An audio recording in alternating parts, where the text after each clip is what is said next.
I'm at the Red House with Brit Amerson of the Lane Exchange. Thank you for making it over to the house today. Thanks for having me. I'm excited to be here. I'm excited to learn about this entity of yours that you were telling me about. Yeah. So, where did this interest of yours, I guess, in thrift, where does this come from? So I've always loved to thrift. I've always loved to shop secondhand because, I mean, obviously you save money and you can be more creative in what you find. But how I got to this is an interesting avenue. I nannied for years and I knew whenever my son went to kindergarten that I was going to do something else, but I wasn't really sure what I was going to do. And so I kind of put out feelers about a year and a half ago on Indeed just to see what was on there. And I saw a listing for a thrift assistant and I was like, well, that sounds something like that I would love to do because I'm already in the thrift stores every other day. And so I was like, I don't really know what that means, but if it means I get to thrift it all, I'm interested. So I applied to it and she had me do like an assessment. And I guess I did well. She called me, she hired me on the spot. And now she's one of my good friends. Her name's Jen Memory. She's amazing. And she basically told me that I was going to do her inventory and photography because she does everything online. So it's like a grand scale of reselling. And so with that, she taught me about brands and labels because I didn't know anything about that. I just knew if something was cute and it was in good shape, I liked it. Mm-hmm.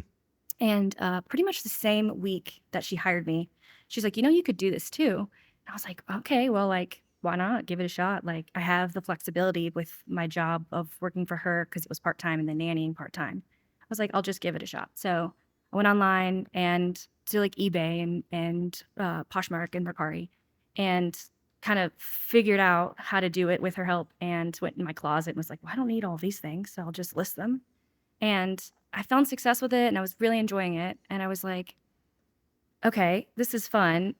But my friends and family, like, I'd love to have them over to do the clothing, like a little sip and shop event. And so I slowly turned my basement into sort of a shop. And I had one and it went really well. And the second one was even bigger. And I was like, okay, well, we're kind of at capacity here. And I want to invite more people, but I can't have strangers in my house.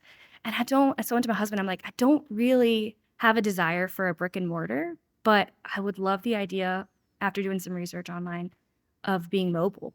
And I was like, and I feel like with the aesthetic of everything being secondhand, a school bus makes the most sense. Because you've seen people do like a step truck, like a van, all types of things. But I liked the idea of a bus. Also, it's secondhand because we got it for the school system. And we went back and forth between a large bus or a short bus, but with everything, with my inventory size and the fact that I had to have a dressing room, we decided to go with a full-size bus. Mm-hmm.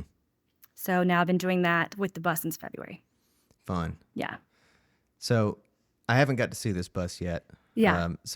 But I imagine that you took it to, like, you converted the whole thing into a thing. Yes. So we bought it, and first thing my husband wanted to do was paint it. So we did that, and then we left the seats in there for a while because we knew we had all fall and winter to work on it because the events weren't going to come back up and be available with the bus until the spring. And so when we finally got to work on taking the seats out, that was certainly the hardest part.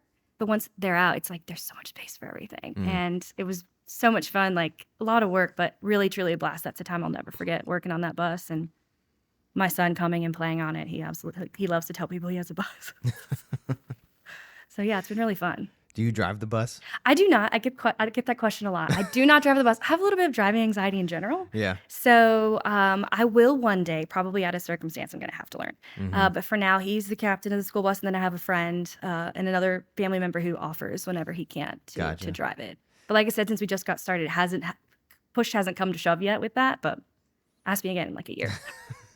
Yeah, big machines are something to drive. Like, I mean, for me, I used to have a big, like, whatever, 7 or 8 passenger van. Okay, yeah. Learning to drive that thing was quite the learning curve from driving normal cars. It's just a different beast altogether. Yeah, and sometimes even when he's driving, I have to sit back because I have a couch on there that's anchored in for passengers to sit and people who aren't shopping to sit on, and I just have to like kind of look because I'm like, he does a great job. But yeah, other people aren't always kind to big vehicles. So yeah. I believe I know Jen Memory. Yes, you do. Yeah, yes. And they also run like the juice place. The juice bar, yes, they did own that. Yep. Gotcha.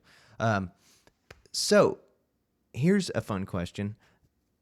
What is okay? So I have a buddy who's like got a great eye for a certain epoch of time. Mhm. That is sort of his selling thing, and I feel like that's the art form is kind of specializing either in a type of clothing or a style or Yeah. an epoch or something. So what would you say is your sort of specialty? What you enjoy the most, and what your inventory mostly consists of when it comes to your favorite thing to thrift? Well, I do mostly women's clothing for reasons we all know. There's more options. Women buy more clothes typically. So I do mostly focus on that, but I do like picking up guy stuff as well. But dresses probably are my favorite thing to pick up. And when it comes to style, I try really hard to keep everybody in mind. Like I tell people, my goal with this bus is if 3 different generations of women came on the bus, they could all find something that they like in their size Mm, that they would want to take home. So it's really important to me. I don't want people to walk up and be like, oh, this is all like trendy stuff or like, no offense to any style, but like a crop top, like it's all styles. That's important to me. yeah. And all sizes too. I make sure to have a sign outside, like everybody can potentially find something they like. So Yeah. Additionally to that, it seems as though I think you said you caught some of the conversation that I had with Max from Fancy Groceries on yes. here. There's like a question of why guys don't embrace fashion more, I guess, and I thrifting in general. Yeah, I don't know. I absolutely love it when I see guys, take risks with styles. I love that. I love to stop them and be like, "You look amazing." But yeah, and my husband was kind of like encouraging me to have a bigger guy, have a specified guy section because I kind of had it mixed in because a lot of times like they'll just assume there's probably nothing for them, and then now that I have a specific section for them, I'll say like it's in the back right, go check it out, Hmm. and they're more likely to go look. And it's still like I need to get riskier with what I'm grab. I feel like I'm grabbing most like sports stuff because I'm like guys will like this, but in general, yeah, I don't know why that is. I think some of that tide is turning a little bit with Mm. guys, like being a little bit riskier. So in some places, I mean, the South might be harder, but Yeah, yeah, I think that's right. yeah, You know, but yeah, I mean, you would think as cheap as guys are sometimes that we would enjoy thrifting a lot, but yeah, sometimes it's like it's just not thought about for some reason. yeah. And I'm not a guy, obviously, so I can't speak for them. But sometimes I think, and I've learned with even selling online, it's like they're like, I need this, they go get it, and then they boom, boom, done. Yeah, And like even if they don't want to, like it doesn't work, they don't even return it. Like whereas women maybe will spend more time. that's so true. So That's so true. Yeah. Um, yeah. Is your husband also into like fashion and stuff? Is that? he is, yeah. He's always, I mean, he's always liked uh, maybe being a little bit riskier with fashion, and he loves to take things from me, so I have to hide them. When Mm, I get them for the bus, I have to be like, I didn't get anything for guys today. Don't worry about it. Because if he sees it, he's like, wait, let me try that on. But yeah, he certainly likes it. He loves to thrift with me. Yeah, that's we'd love to good. do that. Yeah. So what about entrepreneurship? I mean, what were you doing before this entity? So I was nannying for the past 13 years. I got my degree in human development family studies from UNCG. And Mm, so when I was in college, I was like, it makes sense to nanny because you can choose your own schedule. And I had done it for so long. So I just continued to do it through college. And when I graduated, I pretty much got pregnant with my son right away. And I wasn't sure what I was going to do. I interned with foster care and adoption. So I kind of wanted to do something with that. But when I was pregnant with him, I was like, well, if I nanny, I can stay home with him too and watch other kids. And, we were pretty sure we were only having one child. So I was like, that's good socialization. So I just kind of stuck on that train for a while. So I wasn't sure until this came along and I was like, oh, wow, this is it. Like, this brings me so much joy. And I love nannying and it will forever be important to me. But this was just like, I was like, this is something I was always kind of going towards. And I'm glad I got mm. here. And is that so going from? I mean, I guess nannying probably is a form sort of entrepreneurship, of at least being in charge of your own sort of relationship with what you do professionally in Yeah. a direct way. But this is more of an outward looking, sort of open to the public style entity, I guess, when you have something that is actually accessible for more people, Right. more Right. broadly. So is that area of entrepreneurship, is that something that you, I guess, enjoy or took to naturally? I think so because that was the difference I tell people with online, like you don't talk to anybody. Like you ship it off, you never see them. You might discuss like measuring something, but like there's no back and forth. In person, it is so much more engaging and for me, like, some people hate small talk. I'm like, I love small talk. You can always learn something, even if it's like in a small like, connection engagement. You can pull something from that. So people come on the bus, like I'll read them. If they're not trying to talk, we won't. But like I love talking to people, and that's the thing I like also about being mobile is going to different cities and getting to tell the story again and again and chatting with people. And so I've liked that transition a lot more. And another thing I love is whenever I have repeat customers, when I'm sourcing, I keep them in mind. And then when they come on the bus and they pick up the exact piece I thought of and they try it on and they want to take it home, I'm like, yes, this is why I do this. Yeah, I So love much that. fun. Yeah. That's cool. So, okay, so let me make sure I've got the story straight.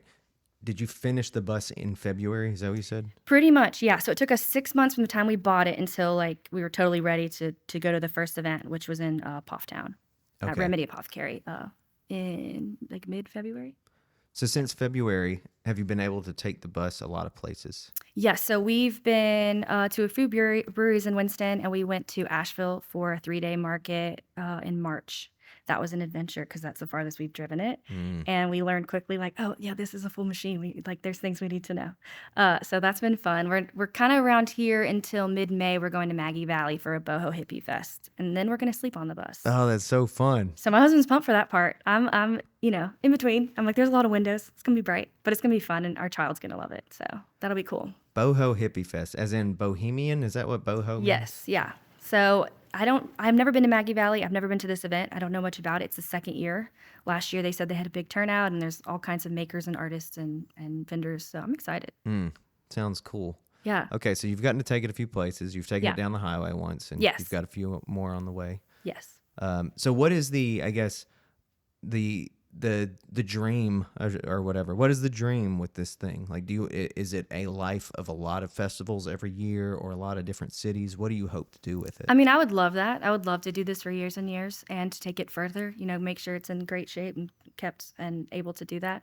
Another thing I've thought about in the future is getting like a smaller activity bus and just doing kids clothing, because a lot of times kids want to come on the bus with their parents because either they've never been on one or, it's fun. Yeah. And I don't have a lot of kids stuff. And so I'm cool with that for now, but that would be something that would be fun down the road to just specialize in that. And then if it's shorter too, I'm more likely to drive it. So. Yeah. But yeah, it would be fun to travel like further and hit up events along the way and sleep on the bus. Because we did have an initial plan to section off the last like 1/3 and put like a bunk bed and stuff. We haven't done that yet. We're kind of taking things slowly since we just got started. Like the flooring is just painted and like it's pretty bare bones, but also with that, I love when you see these buses or these mobile trucks and you walk on and they're immaculate and you forget that you're on that vehicle. But I kind of never want to forget we're on a bus. I like that aspect of it. So I want to do things like that are more functional and make things easier for us and maybe look nicer, but I don't want to totally lose that aspect of it. Yeah, absolutely. So, yeah. Are you a big traveler? Do you like to travel around? I do. I don't travel as much as I want to just because, it's hard with life and stuff. But yeah, absolutely. If I could, I would always travel. Yeah. Yeah. So do you see yourself, how long of trips, would you fantasize about taking this bus on? I mean, if she was up for it, if she could do it, I would love to take her like all the way to like the other coast. That would be, Cross-country? Yeah, that would be amazing. fantastic. So, Yeah, that would be super cool. yeah. And then I imagine all along the way, you're able to collect, like thrift and then sell. Yes. at the Source same along the time. way. Yeah, that would be excellent. Just get it all done. Yeah. Yeah. Yeah. Yeah, that's super cool. That's super Yeah. cool. Cool. So let me think. I feel like I had another question that I was going to ask that I totally lost. Do you, I guess like is it a situation where does somebody have a job where you need to be planted more often, that kind of thing? I mean, we both work multiple jobs, but they're Gotcha. very flexible, which is nice. Oh, that's cool. Yeah, he works in sales, and then he also is a praise and worship pastor at a church in Winston. And then I still nanny part-time and still work for Jen part-time, and then I do this, in my opinion, full-time. So Okay. we do have a lot of flexibility. Yeah, so... Did you say in your opinion full time? Well, because I remember whenever people talk about full-time, like reselling, I'm like, what entails? Like if you are spending, I don't know, are you counting the hours? Because like Right. if you're putting all your heart and as much time as you can into something, then it's full-time. So that's what I was like, in my opinion. I like that. Yeah. Yeah. And your opinion is valid as far as I'm Thank concerned in you. that regard. So here's what I was going to ask about is something about.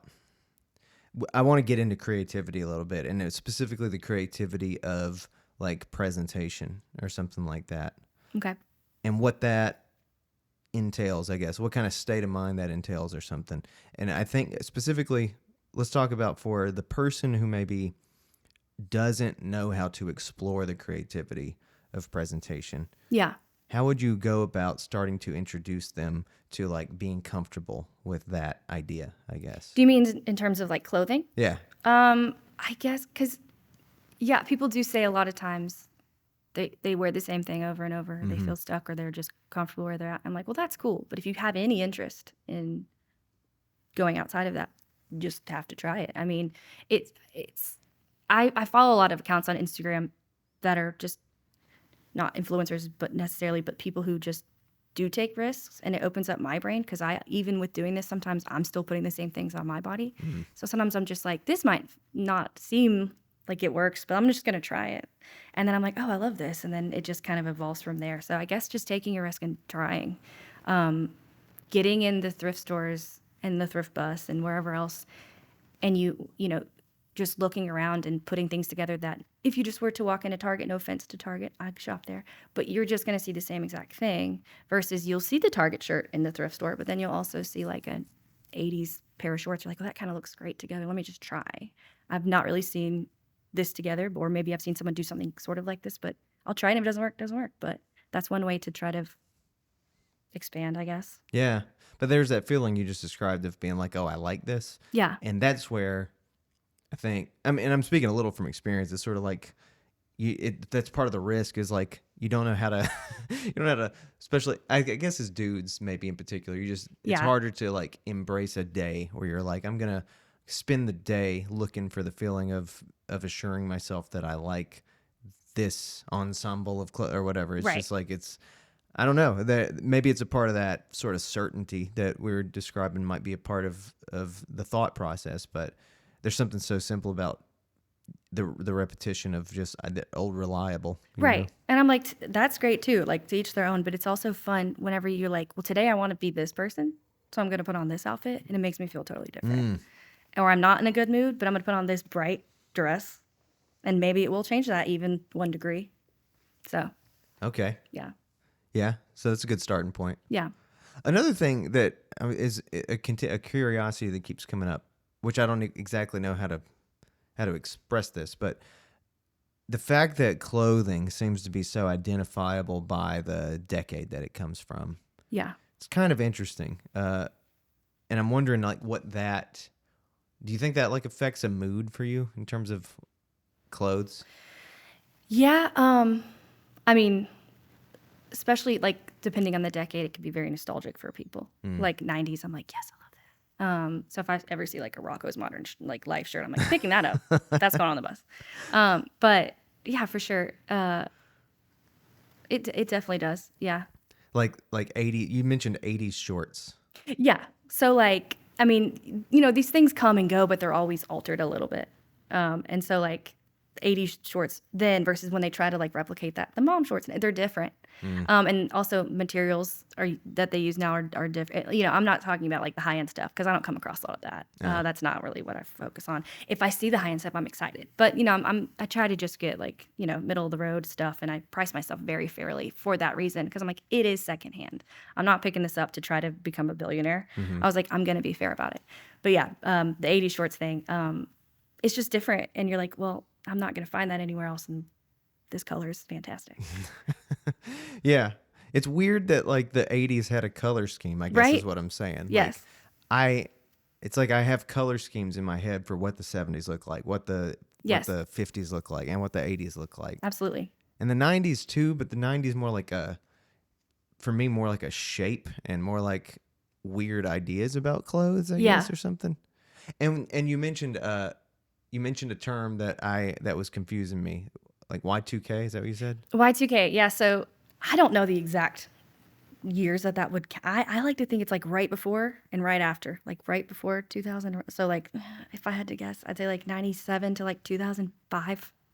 And this became a thing the past few years where all the kids, the Gen Z people, were like, "Oh, Y2K fashion," and, middle That's parts a are too, thing. yeah. Yeah. And no more skinny and all the things. And I'm like, well, everybody can wear what they want to wear. But like, do you guys mean like true Y2K? Like, or this new, like I was saying when they try to redo the 80s jeans or shorts, this like altered version of it that just like nods towards it. And so when I see stuff, I pick up some of it, but not much. I'm trying to imagine what that is. Well, I know in women's stuff, I mean, I'd have to show you pictures. It's hard to describe. Like the little tanks and the graphic, like angel and like Yeah. that kind of stuff. Yeah. Yes, yes. Yeah. I think Sophie shorts would fall into that category, probably. Okay. Yeah. For guys, I don't know. My husband wore Jinkos back in the day. Does that fall in that category? Maybe. Might. Yeah. I don't know. I feel like back in 1999, a thing was zip off Yes. like pants. Yes. Yep. The cargos that could be like, oh, it's very hot now. We're up to here. Yeah, Yes. and I wore those. those were getting kind of out of hand. And then like I had shirts that would zip off into short sleeves. Oh wow, I never saw those. And then when it really got out of hand was there was a pair of pants that could zip twice. One time it could zip up and become like capri length. Yes. And then another time it could zip off and become shorts, which I was like, A lot all to right, keep up with. I can't keep this straight anymore. Yeah. I think that would fall in that category also, for sure. Yeah, and I've been learning that the shoe game has changed. Yeah. That, like ugly tennis shoes that aren't all that stylish are like a cool thing now. And very expensive. Yeah. So I don't know if you're talking about a certain brand. I guess in general, there is one brand that looks very scuffed, and then it's very expensive. But They look scuffed. yeah, they're Golden Goose. They're the rage, and they look like they were kind of tossed into the backyard. And the dog played with it, but they're very expensive. But again, to each their own. But I don't pick up a lot of shoes. A little bit, like I have them on the bus, but I don't know enough about like what everybody's gonna try to grab. I just see stuff. I'm like, that is in good shape. That's a decent size. Somebody might like it, but Yeah, a buddy of mine was like showing me the New York fashion thing right now, which like what is common among people my age up there. And that I feel like this is kind of a little what he was talking about, like kind of what we used to call sort of mom jeans or Obama jeans, like when Obama, when they were making fun of an Obama. Like not all that well fitting. Yeah. Kind of whatever. And it's almost like a lack of concern for style. And then like I'm picturing these Reebok or New Balance or something kind of plain ass like dad shoes. Yeah. That you'd like that they like what we would imagine a 50-year-old dad would just wear on a Saturday or some shit. Like Right. that's what I'm picturing. To mow the lawn. Yeah. Yeah. Yeah. And that's like a thing. I think that's like popular now among people our age. Yes. My age. I don't know how old you are, but I'm 30, almost 33. oh, we're same age. Yeah. Okay, cool. Yeah, I mean, I'm stuck in boot world. That's always been where I'm at. I've been wanting to like boots feel like adult to me. Yes. I guess. Yes. So like this tennis shoe renaissance, I'm a little like surprised by. Yeah, I mean, I pretty much only wear these are Bangs. They're out of Asheville. I love them. They're very comfortable. I found the first pair in Those a are thrift cool. store, and I was like, I know this brand. I'm so excited. And they were like $10. What brand? Bangs. Bangs. And I was so excited because I'd wanted to try them, but again, I try to buy nothing new if I can help it. And so then I was like hooked. And then I found 2 more pairs, and now I have like 6 pairs, and it's amazing. So I do. These are my everyday shoes for sure. Yeah. Boots in the winter because it's cold. But I was looking at some that were actually that looked a lot like that, but they were a company I used to wear boots from, and I can't remember what they are now. But yeah, new. They're like 110. yeah, You know, the not buying new thing, is that like a fast fashion thing, or is that just saving money thing? so that's always that fast fashion thing's been interesting to me. Like I don't try to buy anything new in general because like I already had that goal before I started doing this. It was in 2020. I was like, I'm buying nothing new, and then the pandemic hit. So I was like, well, I'm buying some stuff online because I'm stuck at home.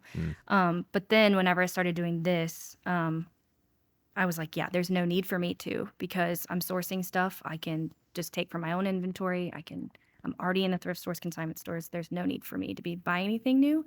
And with the fast fashion thing, yeah, there's lots of brands that when I started doing this, I was like, I would never pick that up because, they're killing like a lot of brands, but they're especially contributing to what's going on with the, the landfills and stuff. But now it's hard because I'm like, well, it's already here, and someone might, instead of buying it new, it's still recycling it, even if it's already been purchased. It's now being recycled. It's not in the landfill. So like, I went back and forth at first with never having certain brands, and now I'm like, well, it's still being recycled, and it's cute. Yeah. So Yeah. that's something I've tussled with. The fast fashion thing in general is Yeah. kind of, it's a big puzzle to wrap your head around. Right. Especially because like with any issue, there's like a double-edged sword to it. Right. And like if you want cheap, affordable clothes, Right. then there's this component of it that's like, it does come from usually exploitation and putting labor outside of America and all this Right. stuff. Like Right. it comes from these places, and it comes from like wasteful practices. Right. But there's such a thing as people who like really can't afford That's what a they can $30 afford. t-shirt, Absolutely. Right. Yeah. Or so, thrifting, which Right. thrifting is a great answer to a lot of that as well. Right. Right. For sure. But yeah, no, whatever people can afford, I'm like, I have nothing negative to say about that for sure. Yeah.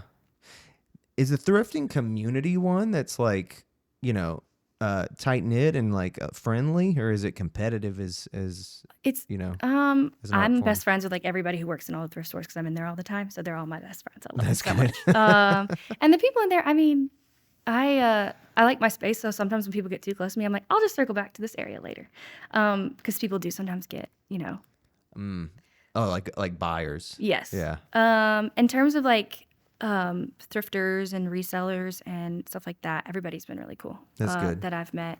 I met some people through Jen, and then we used to go on sourcing trips together, and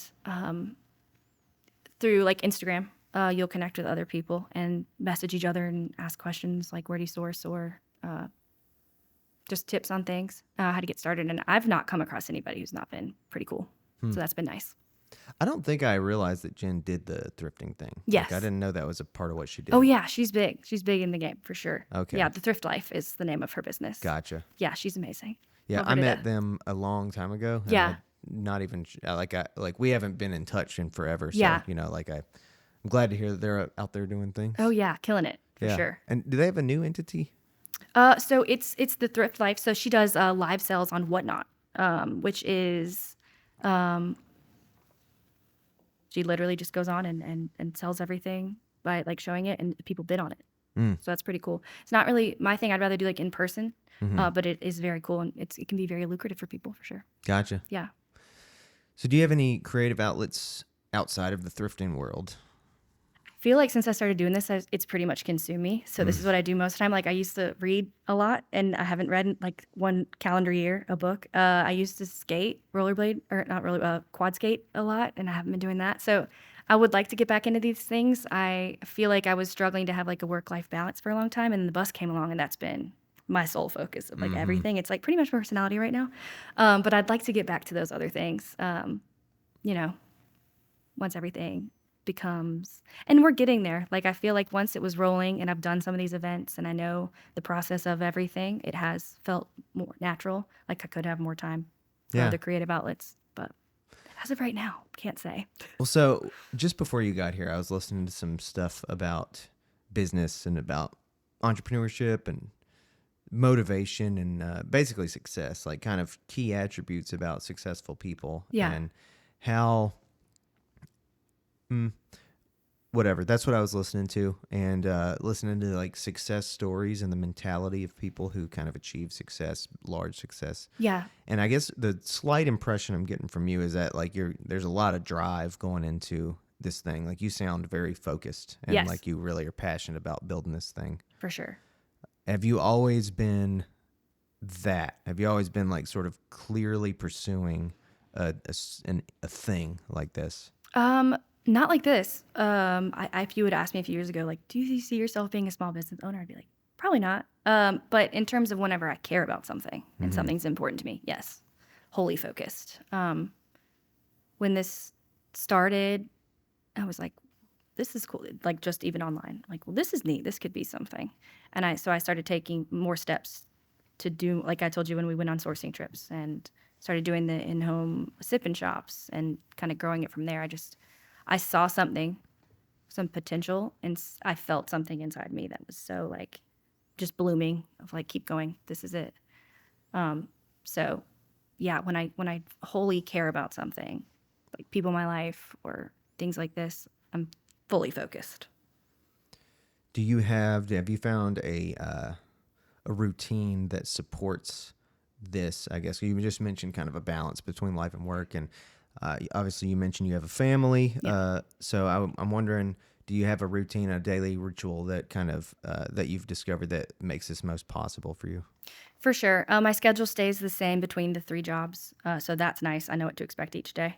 And so I have, like, kind of a bookend Monday and Fridays where I just do this. So I know on those 2 days I can focus on if I need to do extra sourcing or things like that. But yeah, pretty much this kid to school, shipping out online orders, getting things on the bus. If I have an event that weekend, I'm making sure everything's tagged and stuff like that. Mm-hmm. So I try to, now that things have been happening, have a better routine. It makes me feel better. Yeah. How much? Like so you got 3 jobs. Yeah. You, Jen, I missed one of them. I still nanny once a week. No, what's it? That's Yep. it. Okay. Yep. Gotcha. Yeah. So like, I guess another curiosity of mine right now is daily rituals and stuff. Yeah. I wonder if you could like, walk through that a little bit more, if you Um, care to. yeah, I I mean, take my child to school, and I love to go pretty much to the same thrift, sourcing places the same days each week, and get my online orders out and try to get like, because the my basement's still sort of set up like a shop, but now that everything's focused on the bus, it's more like a large closet storage unit. So I've been slowly trying to get that back in better shape too. So I'll put a little bit of effort into that. And then for myself, I've started working out again. That's been good. I'm like, summer's coming. So that's been good. I feel the mental health, Yeah. benefits of moving my body. So now that that's been part of my routine too, I'm like, got to stick with that. Yeah. Eating healthy food. I'm with you there. Yeah. Yeah. That's actually a new addition to my life. Okay. Yeah. Kind of working on that stuff. Yeah. Do you do a gym or do you do it at home? Yeah, so I have to be at the gym person. If I'm at home, I'll be like, well, let me check my phone, and I'll get distracted. And in the gym, other people are there. It's the environment for me that gets me like motivated. I always did classes, and then when the pandemic hit, I just did my first class last week since before that. So it's been 3 years. But so I was just going and running and doing stuff in the gym environment on my own. But in general, my favorite thing is classes because I just love the community and everybody's hyped and the energy in the room. Do you find that are you a believer in sort of single use spaces, like a space being kind of dedicated to one purpose? Yeah. Thus your basement becoming kind of a Yeah, because it wasn't being used for anything. We had a few like New Year's parties down there, and it was just empty. And then I was like, this would be a great place to hang everything up. And then once I saw it, I was like, this would be a great place to host the sip and shop. And then now, if I do private ones, it's on the bus, but people can also still go downstairs. I keep putting that off because, like I said, it looks like storage right now. But yeah, for sure. And that was also really nice to have set up totally for this business and have a desk and like just that environment down there when I was doing more stuff online to focus and work versus just being upstairs on the couch on my laptop. Yeah, that motivates me more because I've never worked in like an office environment really. My internship was slightly like that, but otherwise I've never experienced anything like that. So having an office space and working, that was kind of like, okay, I see how that does benefit productivity. Yeah, absolutely. I mean, it's something that there's a have you ever read Atomic Habits? No. Yeah. Should I? Probably. Okay. It's one of those that people refer to as especially when it comes to entrepreneurship and sort of goal pursuits. It's one of those that are in the top of those from the last decade or two. And that was something that was brought up in that book that I was kind of curious about and have been identifying more because like here in this room, this is kind of an all-purpose room. I've done everything in here. I record in here and rehearse. I usually used to write over here and also entertainment, like the line. And that's part of the problem is there's there's something really useful about lines between Yeah, things. for sure. And as you can see, like behind me is music and television. Like there's entertainment and then there's work, and there's not a clear line between the two. And I've Yeah. been finding that is likewise with exercise space. It's just Yeah. like without a clear purpose between spaces, sometimes you let yourself do different things instead of focusing on, Right. on the purpose. You get distracted Yeah. easier. Yeah, things like that. Yeah, and like stuff like phone, it's like Right. if there's no rule that's like this space isn't for entertainment, then you might pull out your phone and entertain yourself Yeah, for a for while sure. or something. Yeah. Yeah. I'll check that book out because, like I said, I want to get back into reading. And if it's something that would benefit, like I would want to read it because it's what I'm focused on. That would be even more of a reason to finish it. I found a list of a bunch of books like that. Any books come to mind that have been helpful for you over the years? I haven't read anything in regards to this. I would just read, my book club stuff. So no, that's why I was like, cool, I need to get on that train. Another one is a book called, I think it's just called, there's a book on Americana on interior design that Okay. is like, I don't know, kind of in keeping with thrift. Yeah. Because that particular, I think it's just called Americana, but it's by an artist out in like Washington State. Nice. Okay. But it's basically the concept of thrifting turned into interior design, just rustic, beat Cool. up stuff Yeah. that can be modernized, Yeah. and purposed into a personality. Yeah. I love that. Okay. Check Yeah. it out. Does this sort of interest in whatever, like presentation, does it also express itself as a skill for other forms of design at all for you? So I've always been so minimal, like at our house, with like, I like everything pretty much in our house is secondhand or found on the side of the road. Like we love that kind of a thing, but I've not ever put a ton of effort into it. Like it looks nice, but I don't focus on it a lot. And so with the bus, it's been fun to design sort of the inside. We're kind of stuck with where we have some of the racks, but I'll move stuff around. And then outside, I've started picking up more like, framed artwork or like little knickknacks, tchotchkes, stuff like that. So that's been fun. Like every single time we go somewhere, we take everything down and put it back up. So the clothes are the same; they're on a hanger, but everything at the top on the racks, like shoes, hats, bags, and then outside on the shelf, I just design it differently every time. So that's been kind of fun to be like, well, I did this last time. And I think, like, should I take a picture and repeat it? I'm like, well, no, we'll just switch it up. And my husband's like, how about this? And I'm at first, I'm like, no. I'm like, actually, yes, let's do that. And a friend helped me one time load the bus up, and she did something different. And I was like, okay, cool, I love this. So that's been interesting because I think I could if I put more effort and money into wanting to design like the house, but I'm just kind of like, meh, focus on other things. Yeah. But yeah. Interesting. So I'm sorry, but when you say focus on other things, does that just go into the business? Yeah, and then just like spending time with my friends and just like Gotcha. taking my kid to the park and stuff like that. Like I like it to look nice and be clean and whatever, but I'm not like keeping up with everything. Gotcha. Yeah, in terms of like redoing the kitchen and stuff like that. I'm like, yeah, I'll paint it. So let's go like into your biography a little bit more. Okay. Where are you originally from? So I was born in Salisbury, but I grew up in Winston, so I consider Winston home. And I went to Bishop McGinnis in Kernersville, and moved away. Kind of went to I lived in like the Charlotte, Huntersville area for a while, and then I lived in Wilmington. And when I was there, I was in school, and I was I didn't know what I wanted to do, and I was nannying, and a friend of mine was like, "Hey, I'm gonna be an au pair. I'm going to go," I think she went to California. And I was like, well, that's cool. You're taking like a leap year to kind of do this and see what you want to do. I was like, I want to do that. But if I'm taking a year off, I would love to leave the country. And so I went on a website, can't remember what it was now, aupairsomething.com. And I talked to families in all different countries. And I landed on a family who was in Australia. They were Scottish. And I talked to my parents. I'm like, I think I was 19. I was like, I think I'm going to do this. Like, it would be kind of cool if you guys are supportive. And they were. And I went over there. And right before I left, they were like, oh, by the way, we're actually moving to Singapore. And I was like, what is Singapore? I have no idea what that is. And so I lived in Australia for about a month, nannying the two boys. And then we all moved to Singapore, and I lived there for like 10 months. Whoa. So that was pretty cool. Wow. Yeah. Yeah, that's probably a big culture shock. Oh, yeah. That helped me grow up a lot. Helped me be much more independent, and because I had to be.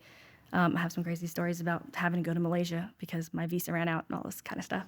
But it helped me because, I mean, I still am very much like a dependent. Like, I love being around lots of people and friends and connections. But I was like, well, I'm by myself. I mean, I had the family, but nanny the kids, they went to school, and then all day I could just explore and do whatever. So I met a lot of expat friends and Man, went out and did stuff. It was really neat. I tell people now, like, college age kids, I'm like, if you have any interest in doing something like do it. Because once, if you get settled down or have kids and get married, like that's you're not likely going to do something like that. But if you have any interest and you have the freedom, try it out. yeah. So, did you get to experience much of Australia? No, I was there like a month. It was a Okay. bummer. Yeah. I did drive the car on the other side of the street, and it broke down. So that was cool. They're like, when they hired me, they're like, there's going to be a car. I'm like, sweet. And then it didn't last long. But I did get to go to the beach a little bit. Like, it was cool. But that's one place I would love to go back to since Yeah. I didn't get to stay for too long. So, what all did you do in Singapore? I let's see, all kinds of stuff. I met lots of friends. My closest friend there, Olga, was from Germany. We had so much fun together, just exploring and going to all because I don't know if you know much about it, but it's so incredibly clean and safe, and it's 30 miles either direction. It's an island, so it's easy to get around. And I loved knowing that when I was going out and doing these things, I was totally safe as a, you know, woman traveling by herself. And I just, it helped me grow up a lot Yeah. for sure. Well, that was my timer for the card there. Okay. Let me pause real quick because I was trying to make this one over here available. Let me see if it is yet. Okay. And then we'll keep going. Perfect. Ooh. No, it's not even close. So we'll just have to go with just audio. Okay. But that works for me if it does for you. Oh yeah. Good girl. She's been great. Good girl. So, so Singapore, you got to explore this kind of by yourself. I mean, Yeah. you're 19 years old. Yeah. Turned 20 there. So that was amazing. I mean, I would definitely not change anything about that experience. I did I think total was like right at a year maybe. A year? With everything. Yeah. Okay. And was that after you did that? Did you just was that the only overseas residency that you did? Yeah. Okay. Yeah. So once that was done, I came back and went back to school. And In Greensboro. yeah, so I've known my husband since I was 14. His little sister was my best friend, but I came back, met him, and then pretty much got married and had my amazing child. Yeah. Okay. And then here we are. So yeah, it's a pretty full experience. Yeah. I'm happy with getting to do that for sure.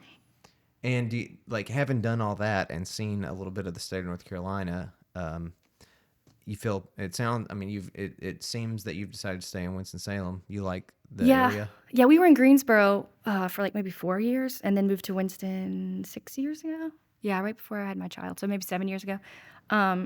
And my family's here, and so that's important to me. I love being close to them. They're amazing. We are very close-knit, and we're around them a lot, so I'm appreciative of that. If they would move with us everywhere, yeah, I'd probably move to wherever. But I do also love Winston. I tell my friends growing up here and then scooting around a little bit and coming back. I'm like, it's changed. I mean, in terms of there's more fun things to do now, and it's different. And so my friend, one of my longest friends, she just came to visit. She's been living in New Zealand for years, and she was like, "Oh, this is new. This is new." I'm like, "Yeah, we got some stuff here." Yeah. The community's. Yeah, well, I mean, life maybe has gotten more interesting. I don't know, but yeah, the community in Winston has got more interesting, and it feels like with Hefts or something. It feels like there is a changing of the guard in a way. There's Yes. new people our age are starting to be in a position where entrepreneurship is a real possibility. Where Right. people are like, I'm old enough now. I have credit. I can Right. take out a bank loan or whatever. Let's try this thing. And one thing I like too about doing these markets is sometimes it feels like the modern day mall, like when you used to go to Haynes Mall. Mm-hmm. That kind of is what it feels like to me now. And maybe I sound like an old person saying that, but it just feels like instead of in 2004, it'd be like, well, let's go to Haynes Mall and go hit up these stores. Now it's like, well, let's go to Cobblestone, or let's go to, the market, and, whichever one's going on that weekend, Radar, all over, and shop all those things instead. Yeah, and it's so cool. And I don't think any of us would have predicted that that a economic sort of shift like this would take place, and Right. that when we were 33, like you wouldn't go to the mall ever, but you Right. would go to these little things where like small business people, like the smallest of the small business Right. people are. Yeah. Didn't expect that, wouldn't have seen it coming, but I kind of love that Me about too. this time, Yeah. Yeah, for sure. like for all like scaling all the way down. And I forget who I was talking to, but I was talking to somebody about hoping that sort of maybe that will start to translate some to the arts more directly, because I think we're seeing that with small business a lot, Yes. but I don't think we're seeing quite as much interest in people like directly supporting the local arts. Yeah. I kind of hope that will happen. Right, for sure. Yeah. Yeah. I just heard last night somebody, I was talking to the guys who own Off the Rack, and they said they went to the gallery hop and that it was like massive, and somebody took over that It's recently. a new thing. I Yeah. was like, that's cool, because 10 years ago I remember that was big, the gallery hop, and then I mean I haven't been to it in a long time, and Yeah. it seemed like a lot of people went, so I don't know if that's gonna help with some stuff. I'm very curious about that. Yeah. I mean, I've spoken with somebody who's involved in the new kind of shifts taking place in the arts district. Yeah. Hopefully this conversation, when I edit it, I will remind myself to check back in Yeah. on that. But yeah, I mean, not to complain about what it used to be. It did used to be a big thing, but at some point it became sort of like okay, it's like the gallery spaces are just open later, and it didn't feel like exactly a celebration of art. I It got didn't you. feel like an interactive Yeah. appreciation of art. Right. It was just almost like, okay, we're seeing what Trade Street looks like if we came down here at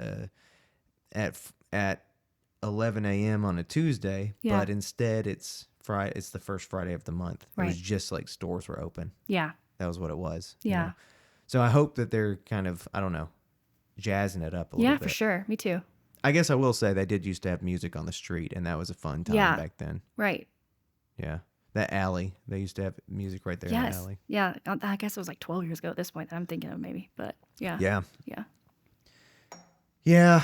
As an arts community, it's a little hit and miss sometimes. But I mean, it feels as though a lot of people are saying that there's so much happening in town and that there's a lot Right. of new flavors that it seems like optimism is growing. Yeah. Lots I of think is potential. cool. Yeah. For Yeah. sure. Yeah. What are some of your, I guess, what can you want to name any of the stuff that you're feeling optimistic about in Winston? Newer stuff that you like? I mean, when I was listening to the episode with Hefs, I liked that you guys were talking about how all these new restaurants and stuff are like our age group, and not, to quote directly, old white guys owning all the same things. That's what they say. Yeah. Yeah, just quoting.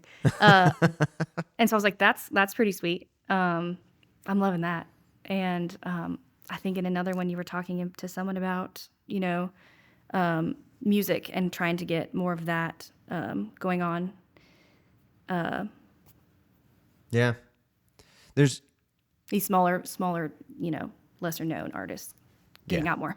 exactly. I mean, alternative spaces for music is one of my big interests, because it's just, I think what I'm realizing more and more is that Ramcat just can't be everyone's answer Yeah. to music. I was looking, like this week they had Jacob Dylan from, or they had the Wallflowers. Yeah, I had some friends who went to that. It looked amazing. Yeah. And it looked like a huge turnout. And when they have big bands, it's a huge turnout. And I just think what I'm slowly realizing is that those of us who are local artists who like are looking to Ramcat to be like, help us out, it might not be Ramcat's job to help us Yeah. out.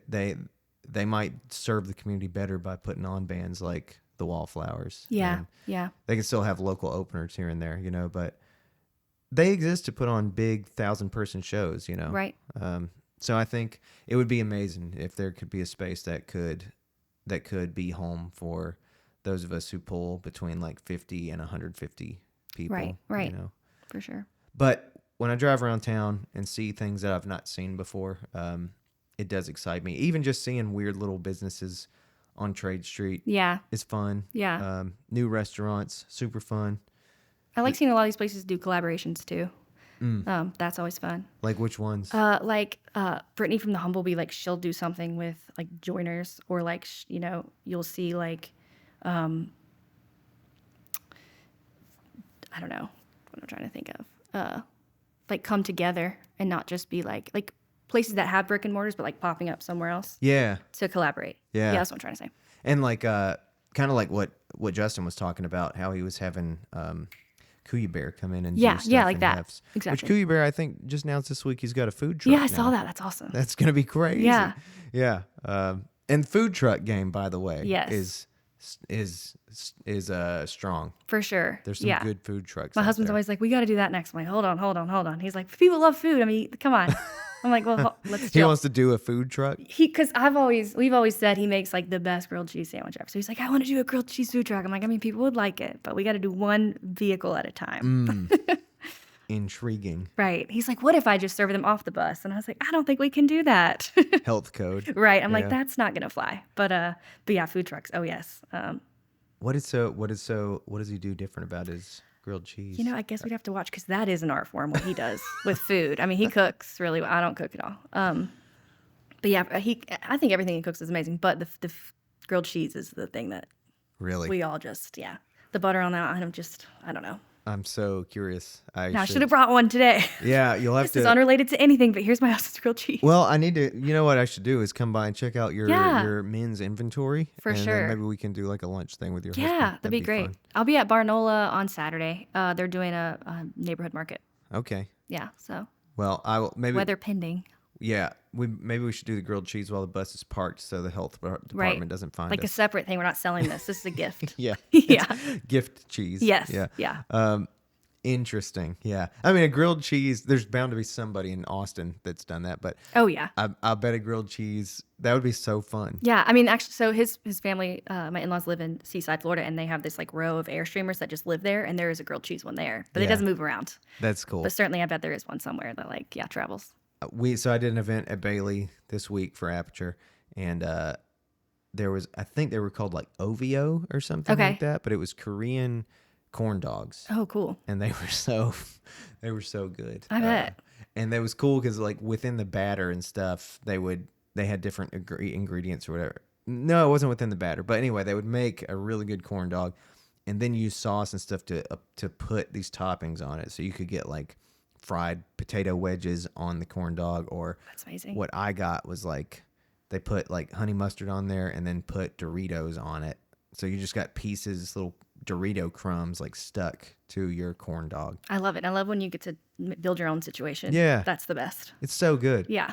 I could talk food forever. Yeah. I did an event in Nashville, I told you, I think in March, and it was the Vintage Market Days, 3 days. It was, I did not know that was had such like a cult following, that like people will travel all over to go to this specific market. Which one?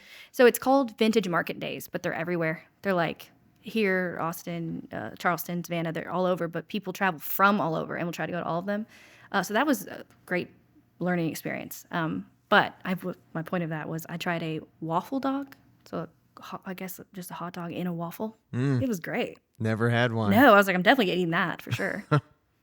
When I used to go to Texas a lot, I did go to a gourmet hot dog restaurant. Oh, cool. And they were very intricate. It was like huge, it was like very wide flavor profiles on Okay. these hot dogs. And Yeah. so you were getting them with like pickles and fancy mustard and all sorts of stuff on top Yeah. of them.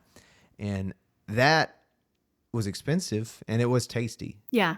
It didn't outperform a cheap old hot dog. Right. for me. Because it's like it's a hot dog. Yeah. Right. Like I associate this as like unhealthy and kind of Yeah. gross. Like I don't want to know what's totally in this. Yeah. But I'm going to eat it. it's not gourmet. Come on. Yeah. Right. Come on. But yeah, food, man, that'll change your life. Yeah. A good Cuban. There's another food truck around that does some Cuban style dishes, and they have a Cuban sandwich that they do that's really good. I had them at Bailey last year. Which one is this? I can't remember what they're Okay. called. I really should start paying more attention to names, because it's not great for me to not be able to promote these specific, little businesses. Yeah. And I just love to follow someone, like, where are they going to be? Because Yeah. I'm trying to be there. Yeah, I need to do that. So and this year, so I do all these outdoor events with Aperture, and there's a lot of food trucks. different times we'll do food events or whatever, or food trucks will be at these events. So that's one way to figure out that's one opportunity to take advantage of some food trucks and see a free Yeah. movie is the outdoor aperture movies. Yeah, I just saw something about that on Instagram. I was like, oh, I need to note that because I did one a few years ago. I was like, that sounds great. They're really fun. Yeah. It was on my birthday a few years ago, and I was like, that was great. Why haven't I done that again? But I'm doing a food truck festival over Memorial Day weekend. It's 2 days, so that's going to be, for me as a buyer, amazing. It's in Denton, North Carolina.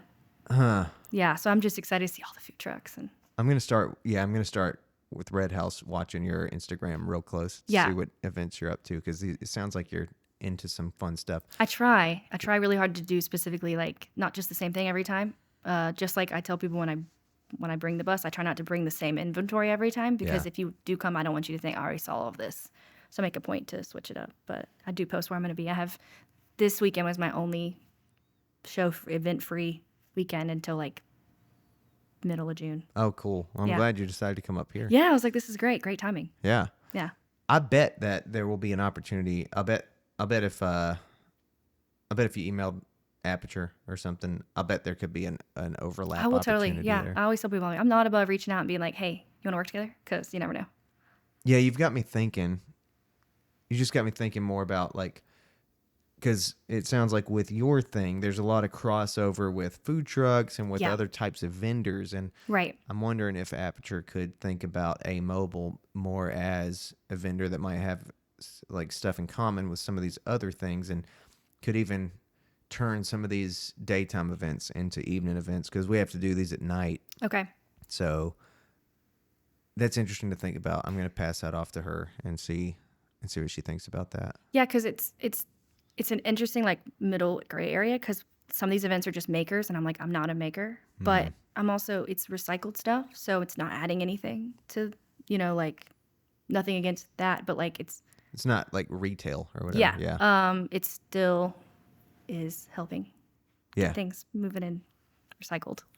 Yeah. So I always if something is specifically makers, I'll still reach out and ask, and sometimes they're like no, and I'm like that's totally fair. I did not sew all these clothing garments, but some places I do fit into that, and I'm not afraid to be like, let's try it. Let's see what happens. Yeah. Yeah, I guess I get it. I mean, I guess there are some, I guess like the handcrafted thing. Right. Yes, is a that's niche. totally for sure. Yeah. But when it comes to arts, I would guess arts gatherings. Yeah. I would think thrifted clothes fits into that. Yeah, for sure. You would think, anyway. Yeah. I will definitely reach out. Yeah. So food, thrifting. We've covered a little music. Yeah. I feel like there's plenty more we should talk about. I loved playing music bingo. Yeah? Yes. Yeah. Catch me at Wiseman like every Thursday with music bingo. I'm obsessed. Yeah, I was just big fan. My friend sang there last night and they had a solo artist showcase. And I was like, hey, I need to bring the bus here sometime. So trying to work on that. Wait, what? Wait. Solo artist showcase at Singers. Wiseman? Yeah, last night they had one. Yeah. What does that mean? I guess just people not like do like groups or anything, just singing by themselves. And they each had a set, small local singers. Small logo at Wiseman. My friend Melissa Smith sang. She's awesome. Like playing guitar or like, She played guitar, yeah. okay. Most of them, yeah, were I think playing an instrument also. So it wasn't like, so it's not like, I was picturing something like trivia, like somebody's hosting this thing. So I don't know if they've ever done it before. I mean, they do music bingo on Thursdays, and they'll do like I think they have open mic night on Wednesdays. But I don't know if they've done one of these solo artist showcases before. I feel like it's the first time. Because a lot of times on Fridays and Saturdays they have people come and sing that are hired, but this was different. I've been like, I don't know if it's a good idea or not. 'Cause I've kind of been practicing a rule for a long time to not do original music in breweries, just because economically I'm not sold on the idea that those shows should go on for free, or that it's great for the community that they go on for free. Okay, yeah. But I don't know, because Wiseman, I know the people over there, and like I know that they care about music. Yeah. and, like, Yeah, they're good people. they're good folks. Yeah, so for sure. I'm not really sure, but that sounds kind of interesting if they're Yeah. doing songwriter showcases or singer showcases. Yeah. That's a good opportunity for people to have. Right. I bet they'll do it again. I mean, last night seemed to go really well. But So your husband's a musician, eh? yes. So Was in like the Greensboro emo pop punk Okay. scene. What band? Farewell. Farewell. Yeah. He did keys and backup vocals for them. Okay. Yep. Very And they cool. actually just had a show they did like that First in Flight, all the bands from back in the day. Uh-huh. That was awesome. I loved it. Because I knew him back then, but we have an age gap. So we were not together. Obviously, that would have been inappropriate. I always had a crush on him because, like I said, he was my best friend's older brother. Yeah. So, but yeah, that was cool seeing them because I hadn't seen him perform with them since we've been together. Yeah. But now he usually is, he's usually like in the church. Yeah, now, he Contemporary. sings. Yeah, he does all the music for the praise and worship at New Church. Yeah. Yeah. That's an interesting combination, I guess. Yeah, yeah. But I mean, like back in the day, there were a lot of Christian bands that were, Right. you know, in that emo or screaming world. Yeah, You know? for sure. And it's he you know, his faith, everything's always been very important to him, and he wanted to get back into that. And then we found New Church and we loved it, and then he started singing, and that's been great. So Yeah, that's yeah, good. yeah, good outlet. Does he have other creative outlets as well? I mean, I think he's very artistic. He can draw well, he can paint well, he cooks really well. He doesn't practice a lot of that besides the cooking. But yeah, he I think music is big for him. And you don't cook at all. Nope, or play any music. But I like to sing. But yeah, but not for anybody else. But that's kind of cool. Yeah. Like the dynamics are so different. It sounds like he's more directly sort of from scratch, and then you've got this curation. For sure. Like on the bus, for example, when we are still ongoing, figuring things out, like lighting or whatever, fixing things. His brain has a way of like just creatively making things work. And I'm like, oh, this is broken. He's like, no, wait, hold on, I'm gonna make it work. So yeah, we balance each other out because my brain doesn't always work that way. I can see stuff sometimes, but making it come to life with my hands, not quite my thing. Very interesting. In terms of that specific, fixing and tinkering with things. You say see things sometimes. That's what I mean. Like sometimes I can see stuff, but it's making it come to life. I don't know how to describe it. See stuff. That's maybe what that's I'm with the curious design about thing. that. Like it's like abstracting an intention or Yeah. something like that. Like sometimes you can picture what you want. Yes. Yeah. That sounds like creativity. Right. For and sure. But sometimes you're like, I can kind of see what I want, but I don't quite, with my hands, I'm not going to be able Yes. to make it happen. Right. For sure. Interesting. Depending on what we're talking about. Yeah. Where is there an area where that's not the case? I don't know. I feel like for me, creativity and like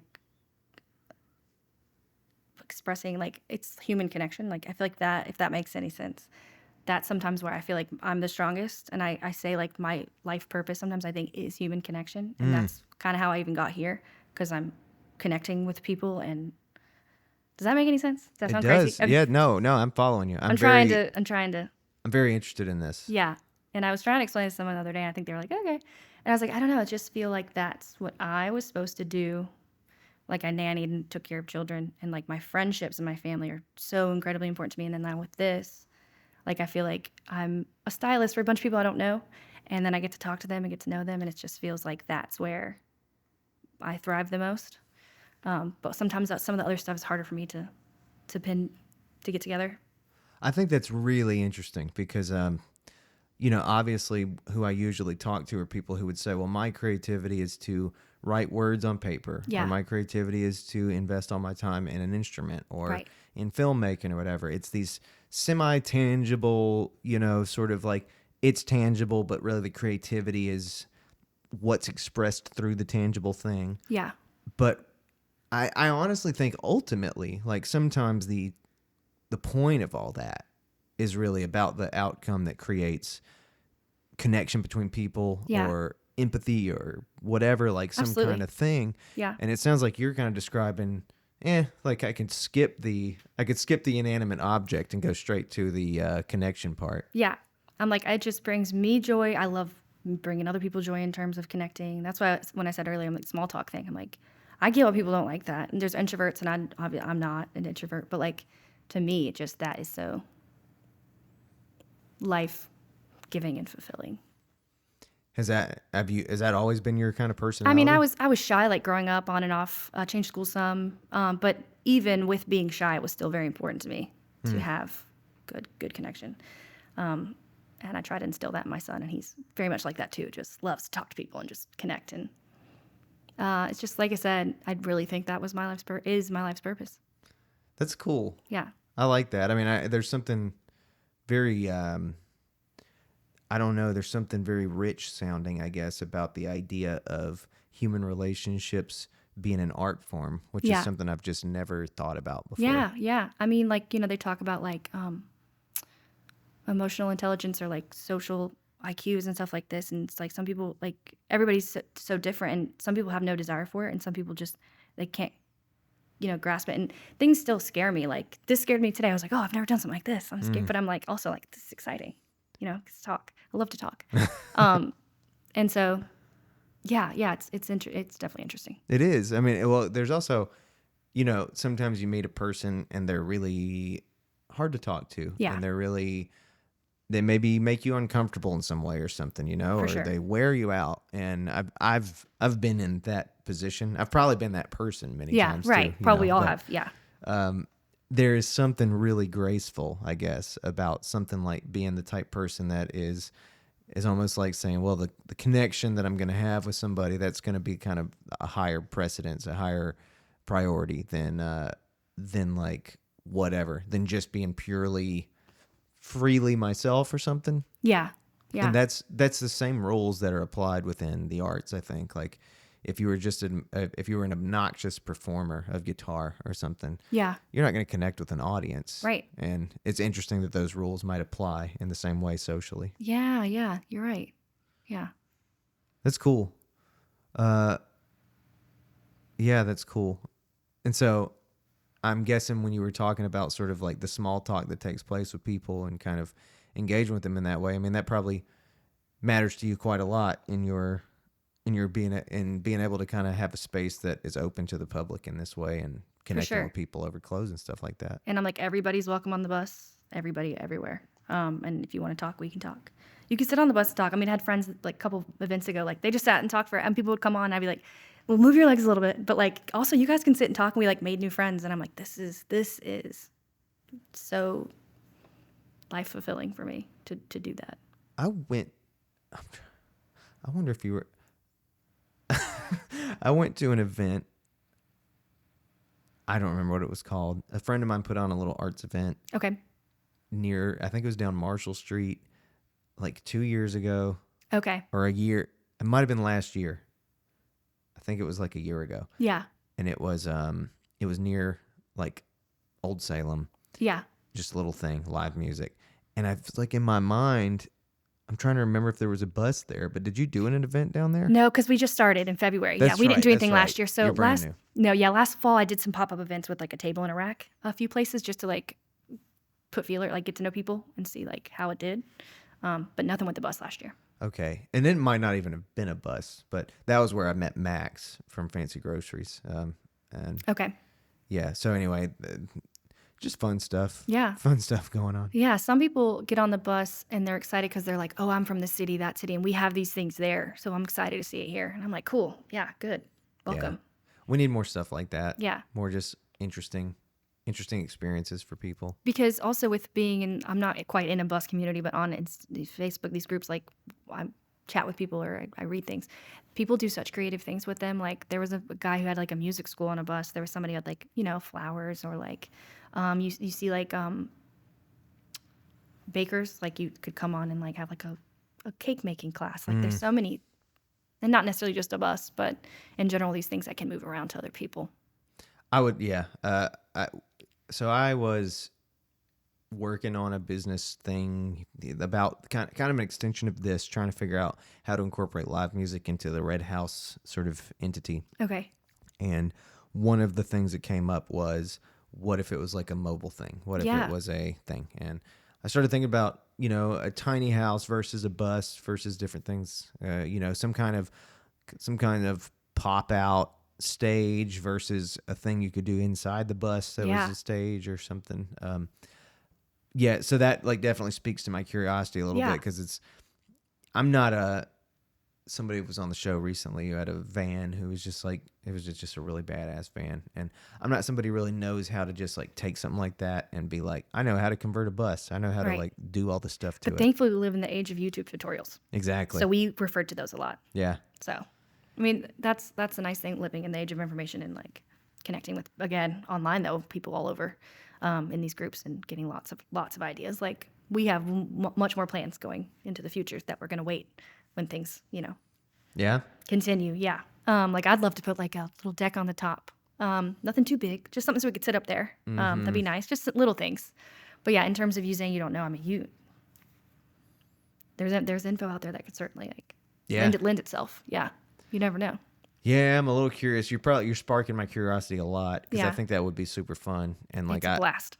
I need to do like I'm trying to get on the road a lot more. Yeah. And been thinking about her like trying to take her with me and stuff like that. And that sure would be easier if it wasn't just in that Jeep. Like Right. if there's a little bit more room where she could actually be on her legs for part of the traveling. For sure. Yeah. Plus, it'd just be interesting to travel around in a bus. Yeah. So I love this idea. Get to see new things everywhere you go. Mm-hmm. New restaurants. It's my favorite part of traveling. I'm like, where am I getting coffee? Somewhere local and small. Where am I getting lunch? And I'm like, we have to stop here. We cannot travel from A to B without finding something tiny and local to try. So, what's your favorite kind of like food place?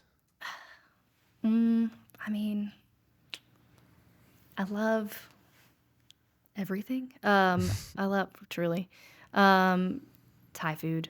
I love Thai food. I don't know, everything. It's so hard. I'm like, I could talk about food forever. I feel like cities are definitely defined by their sort of like their variety of different like ethnicities of cuisine. Yes. They're defined by their pizzas, Right. and then by their like artisan foods, but also by their cheap, like Yes. like Philly, is the home of the Philly. Defined by their little cheap, affordable sort of food options. Right. And Winston has some of those boxes checked. Yeah. But the South, I guess, doesn't really have its own version of pizza. Yeah. No. Maybe we should invent that. Right. We'll get Chris in on this because he'd be down. Yeah, we should see if he's got any ideas. Yeah. Yeah. No, that's a good idea. But yeah, we love going to Asheville because it's like there's no gross food there. Everything's absolutely delicious. But yeah, food all day. Yeah, I guess, I don't know if it's because it's a Sunday afternoon or what, Yeah. but like this whole conversation has just got me fucking like primed for. I know. And I had a smoothie before this. I'm like, what the heck? I had a banana. I'm like, that's going to change on the drive home. But, Yeah. Cool. Let me see how we're doing on time. Well, we're doing actually pretty good. I won't keep us much longer. Was there anything else that you thought of kind of leading into this conversation that we haven't touched on? I don't think so. I feel like when I try to play it out in my brain, we talked about lots of stuff. I also just want to make sure if there's anything else important to talk about with Lane Exchange. I guess I already said it, but basically I just want to let everybody know, like, everybody's welcome and to come on. And if you don't want to buy anything, just come chat with me about life. And I try really hard to make sure everybody can find something they like in an affordable price in a size that will fit them. Well, okay, so before we start to wrap up, let me ask you this. Since there's like kind of, you have this bus entity, you've got the basement inventory, and you've got these events that you do. For somebody who's local, especially for somebody who might listen to this, Yeah. like, what's their best way? Would it be like to DM you and experience it like when it's parked versus looking for the next event you're going to be at? What's the best way for people to kind of experience the Lane Exchange? I mean, coming to an event would be great because then there's going to be other vendors too, and you can like eat food and have a good time. So that's probably the best thing to do. But if you have something going on like a wedding or an event, or you're traveling like a vacation, or you just want to update your wardrobe, then yeah, message me and we can set up a time to come by because like I said, my schedule is so flexible, and it's parked at my house, so you can just come on board and I can get it set up, and you can tell me your size or what you're looking for, and I can make sure that is available on the bus at that time. Oh, that's cool. Yeah, I had 2 people come, a family friend and her friend who was looking for an outfit for a wedding. And one night, it was like 7 p.m. and I just had all the lights on, and it was so much fun. I love that. It's very personal. Yeah, which I'm like, yay.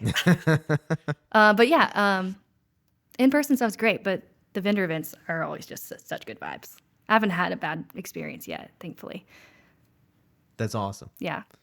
What is your, let's see, this will come out in a couple weeks. So what are some of the things that people could look forward to maybe within the months of June and July? So July, I have one event in Kernersville as a blueberry festival. That's all I have right now. And then June's only, I think there's an event on June 3rd, I believe, at Incendiary in Louisville.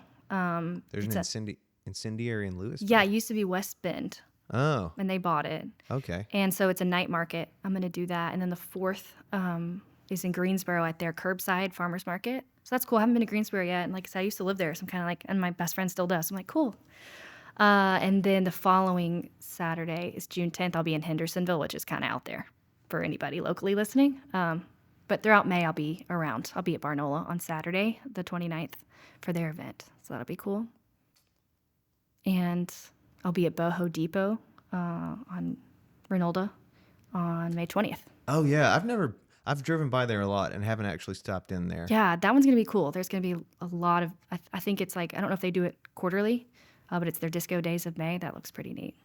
Is that store, I mean, is that a thrift store? What is that place? Oh, it's a boutique, I think. A Pretty boutique, sure. okay. Yeah. Is it like mostly women's clothes? I think it's like there's jewelry, candles, stuff like that. Oh, I'm okay. not totally sure. Yeah. Yeah, I haven't been I'm in always yet. I zipping haven't been in there past yet. there. Yeah, so I can't speak totally on that. Gotcha. But we connected online, and I was like, I've been wanting to go in there. So, but yeah, I'll probably go before the event because I Awesome. won't get to do much looking at the event. Yeah. Yeah, I try to hold down the fort and pretend I drive the bus and sit in the bus seat. Then everyone asks me, and I'm like, no. We're like a driver's I got him hat. one on eBay. Yeah, it's like a boat captain hat. I was like, you are wearing this, and he will. So Fantastic. yeah, Well, Britt, I think we kind of covered the story. I think so. Yeah, I appreciate you telling me all about the lane exchange, and I look forward to checking it out in person. Yeah, please come by. Awesome. Well, I guess we'll call it a day. So Okay, cool. thank you for coming by. Yeah, thank you so much for having me. All right.